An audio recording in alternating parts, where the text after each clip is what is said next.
if we don't get what we want, one way or the other, whether it's through you, through a military, through anything you want to call, I will shut down the government. Okay, absolutely. fair enough. And We I am disagree. proud, and I'll tell you what, disagree. I am proud to shut down the government for border security, Chuck.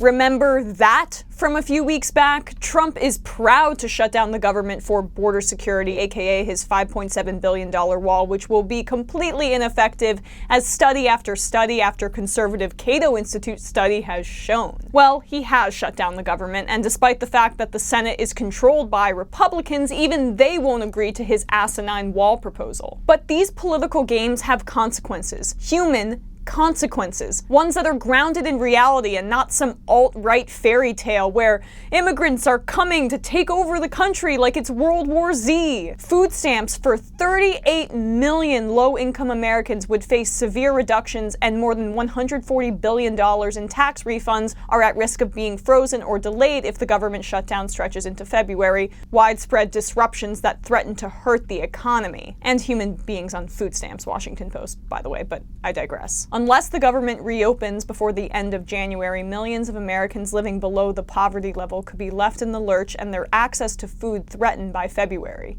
In September 2018, the most recent month with data available, states dispersed $4.7 billion in food aid through SNAP, which serves more than 38 million people. That's $1 billion less than Trump's border wall proposal. So Trump's actual position is this: unless I get to burn billions of dollars that could feed over 38 million people for a month on a political stunt, I will continue to huff and puff and let those people starve. And who are the people who will starve because of Trump's tantrum? Well, according to some SNAP data from a few years back, white people are the largest recipients of food stamps, Trump's most loyal demographic. And don't look now, Trump, but these food stamps, they're primarily helping red states and Republican voters. Your voters. Oops. And a great number of the food stamp recipients contain households with children or elderly and disabled people. Food stamp recipients are mostly children and older adults or disabled people. 76% of SNAP benefits go to households with children. Trump is starving children, elderly people, and disabled people for his wall. Are you still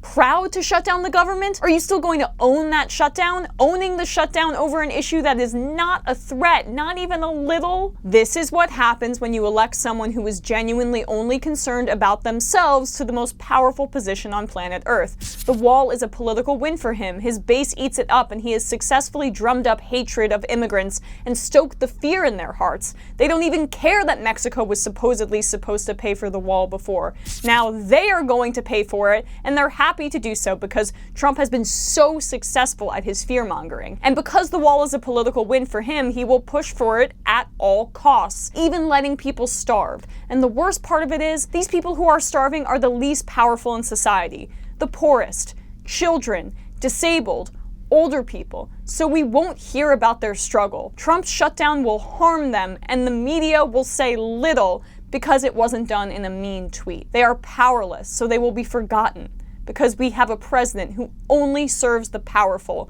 and most of all, himself.